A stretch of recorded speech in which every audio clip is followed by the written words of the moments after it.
વિસાવદરમાં રાજુ કરપડાનું ભવ્ય શક્તિ પ્રદર્શન. ખેડૂત સભામાં ખેડૂતોના ટોળે ટોળા ઉમટી પડ્યા. નમસ્કાર, સહજ ન્યૂઝ સાથે હું છું ગોપાલ રેસાણિયા.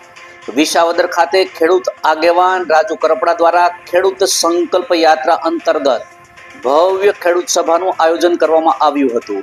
મોટી સંખ્યામાં ખેડૂતો અને ખેતી સાથે જોડાયેલા લોકો ઉપસ્થિત રહ્યા હતા. વિસાવદર, ભેસાણ, બિલખા તેમજ જુનાગઢ વિસ્તારના ખેડૂતો મોટી સંખ્યામાં હાજર રહ્યા, જે સભાની લોકપ્રિયતા દર્શાવે છે.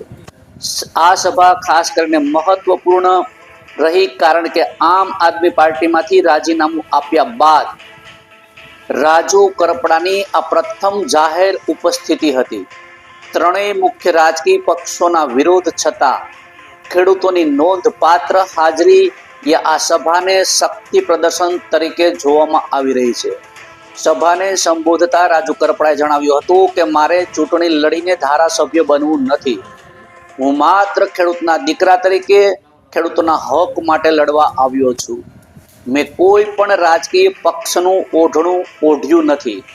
વિસાવદર વિસ્તારમાં ઉદ્યોગોની અછત અને ખેતી આધારિત જીવન જીવતા લોકોના પ્રશ્નોને ધ્યાનમાં રાખીને આ ખેડૂત મહાસંમેલન યોજાયું હતું.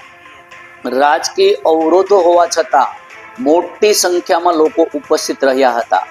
તાલુકા અને જિલ્લા પંચાયતની ચૂંટણી નજીક હોવાના કારણે આ અચાનક યોજાયેલી સભાએ રાજકીય માહોલમાં ગરમાવો લાવ્યો છે. સભા સંપૂર્ણપણે બિનરાજકીય રીતે યોજાઈ હતી અને ખેડૂતોના પ્રશ્નોને કેન્દ્રમાં રાખીને ચર્ચા પણ કરવામાં આવી હતી. રાજુ કરપડાએ ખેડૂતોના વિવિધ પ્રશ્નો સાંભળ્યા અને લડત ચાલુ રાખવાનો સંકલ્પ વ્યક્ત કર્યો હતો. આ પ્રસંગે અનેક કાર્યકરોએ આમ આદમી પાર્ટીના હોદ્દાઓ પરથી રાજીનામું આપી રાજુ કરપડાની આગેવાનીમાં ખેડૂતોના હક માટે અને હિત માટે કામ કરવા માટેની તૈયારી સાથે જવાબદારીઓ સ્વીકારી હતી. રિપોર્ટર આશિષ વસાવડા, સહજ ન્યૂઝ, વિસાવદર.